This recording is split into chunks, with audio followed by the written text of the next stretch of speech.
Afternoon बच्चों, please sit down. सब लोग कैसे हैं? आनंद आ रहा पढ़ने में? चलिए, एक हम अनुच्छेद 14 पढ़ा चुके हैं। अनुच्छेद 15 चलेगा। जवाहर नवोदय विद्यालय की जो बच्चे तैयारी करें, हमारे साथ जुड़े रहें, ईमानदारी से लगे रहें। सफलता उन्हीं को मिलती है जो ईमानदारी से चलते हैं। चलिए।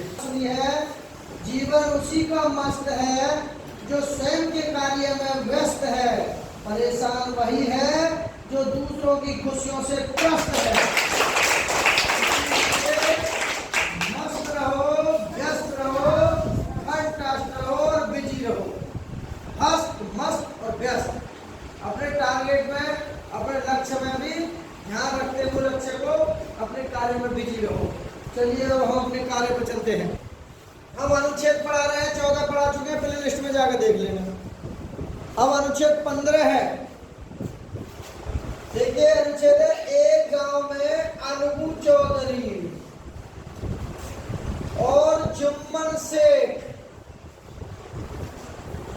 नामक दो मित्र रहते थे। एक गांव में दो व्यक्ति रहते थे जिसका नाम था अनबू चौधरी और जुम्मन शेख।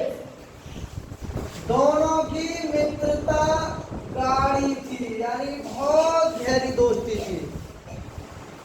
जुम्मन शिक्षित था, यानी कि पढ़ा लिखा था, और अनबू चौधरी जो था वो धनवान था, और ये जुम्मन शेख शिक्षित था।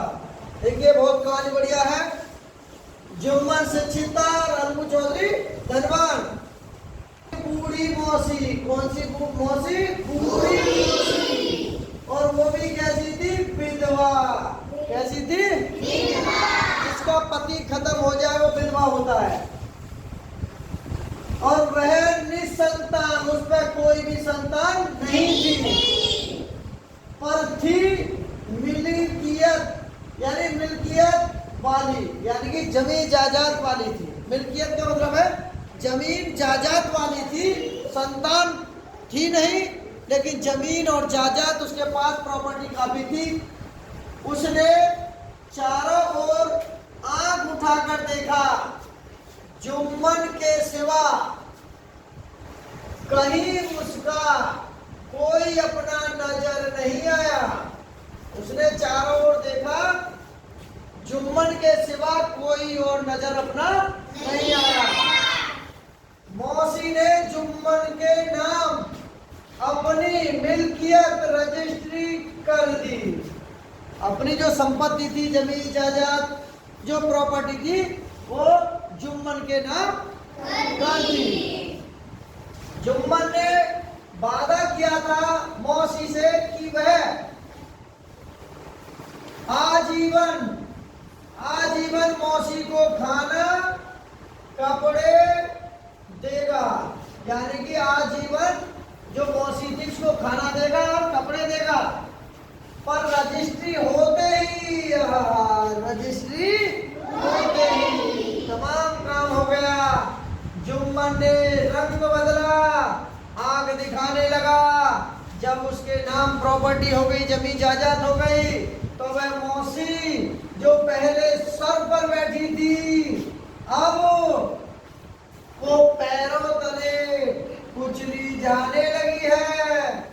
बूढ़ी मौसी ने समझा कि वह सब जुम्मन की पत्नी की बदमाशी है। मौसी ने सोचा कि ये सब जुम्मन की पत्नी की बदमाशी है। नहीं, ऐसे हमारा जुम्मन नहीं करता। लेकिन उसने जुम्मन से शिकायत की। किसने? उसकी मौसी ने। जब जुम्मन से शिकायत की तो जुम्मन चुप रहा। तो देखिए, प्रश्न नंबर 1 किस किस की समझ में आया?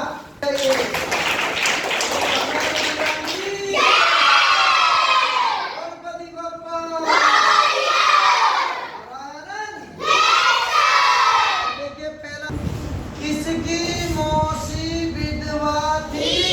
जिसको पता है वो हाथ खड़ा थी। नंबर 1 कोई बताएगा नहीं, जिससे नाम पूछेंगे। Number 1 Anbu Chaudhary, number 2 Jumman Sheikh, number number D कोई नहीं। किस किस को पता? सवाल है हमारा है, जिसको पता हाथ खड़े करें। पहला सवाल है हमारा, क्या किसकी मौसी विधवा थी? जिसको पता हाथ खड़े करें। किसकी मौसी विधवा थी?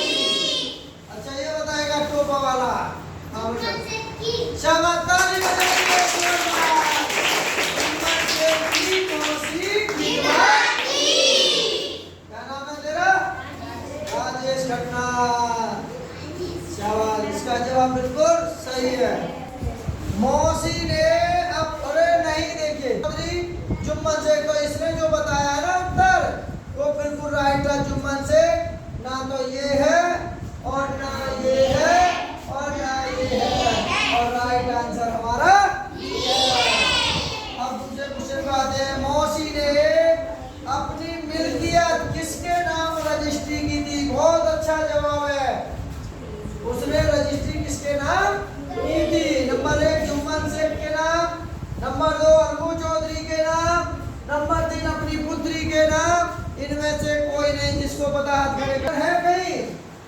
किरण मेरी आवाज सुनिए, खड़ी है जा। बताइए बेटा कौन के नाम की थी रजिस्ट्री? है? हाँ भाई बताइए, सही है गलत? सही। किस किस को पता सही है? शाबाश, ताली बजाइए जोरदार।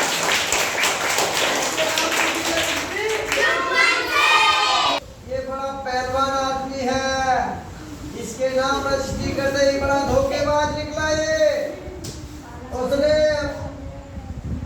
उसने रजिस्ट्री होते ही मौसी को आंख दिखानी शुरू कर दी और पैरों के नीचे उसको उछल जाने लगा। पैरों तले उछले जाने लगी मौसी। छक्के छुड़ा दिए मौसी के। अब अगला सवाल, आजीवन। आजीवन शब्द का अर्थ है नंबर 1 जीवन भर, नंबर 2 जीवन, नंबर 3 कुछ उम्र तक, नंबर डी आधा जीवन। तो किस किस को बता? कहाँ है? चलिए बताइए। जीवन भर। शाबाश, ताली बजाइए जोरदार।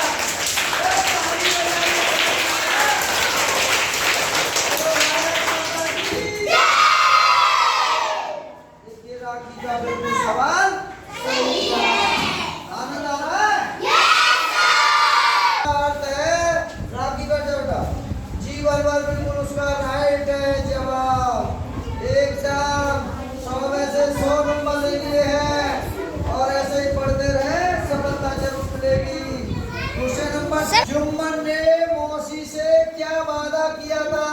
अरे बड़ा मजे का सवाल है। जुम्मन ने, जो जुम्मन शेख था, उसने अपने मौसी से क्या वादा किया? नंबर 1 में है वह जीवन भर मौसी को धन देगा। नंबर 2 वह मौसी के खेतों की रखवाली करेगा। नंबर 3 वह आजीवन मौसी को खाना कपड़ा देगा। नंबर डी वह मौसी की जायदाद में से कुछ नहीं लेगा। जय हो जय हो। अब किस किस को पता है? बताएगा ये सब पता।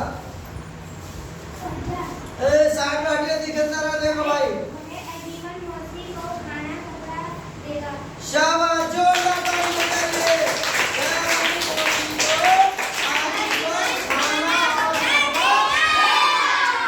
किस समझ में आया? क्या कर देगा भाई? क्या कर देगा? नहीं, वो क्या देगा? जुम्मन। हाँ, क्या देगा? इसका मतलब हाजमा हो रहा है। चलिए बहुत बहुत धन्यवाद। हाजमा मौसी के धन देगा? नहीं। वह मौसी के खेतों की रखवाली करेगा? नहीं। नौकर थोड़ी बनेगा।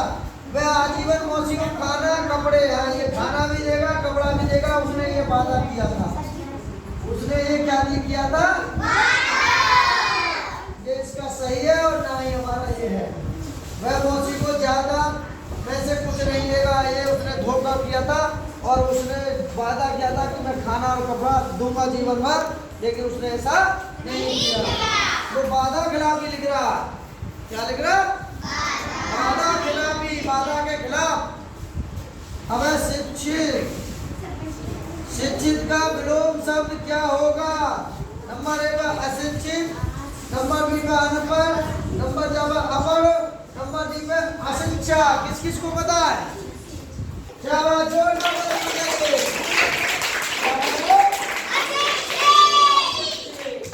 देखिए, शिक्षित कहते हैं पढ़े लिखे को और अनपढ़ को कहते हैं अशिक्षित।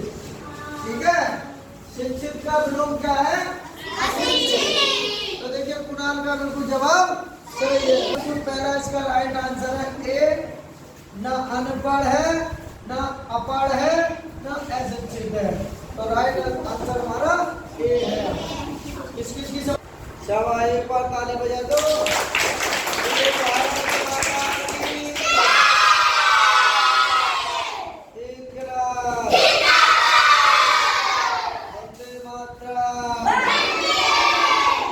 इंकलाब,